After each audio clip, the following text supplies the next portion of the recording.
ఇప్పుడు habeas corpus పిటిషన్లు పెట్టిన వాళ్ళపైన ఒకరిపైన 21 కేసులు, ఇంటూరు రవికిరణ్ పైన 16 కేసులు, పెద్దింటి సుధారాణి పైన 14 కేసులు, ఇలా చాలా మంది పైన 10లకు పైన కేసులు పెడతా పోతా ఉన్నారు.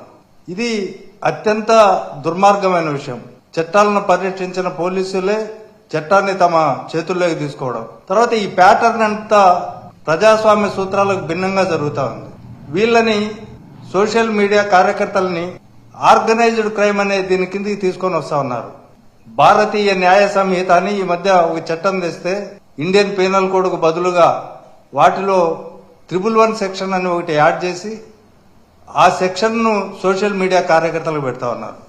ముఖ్యంగా 111 సెక్షన్ లో అది పెట్టాలంటే ఈ సోషల్ మీడియా పోస్టులకు అది అప్లికబిలిటీ లేదు. దాన్ని పెట్టాలంటే ఆ 111 సెక్షన్ కిడ్నాపులు చేయడమో,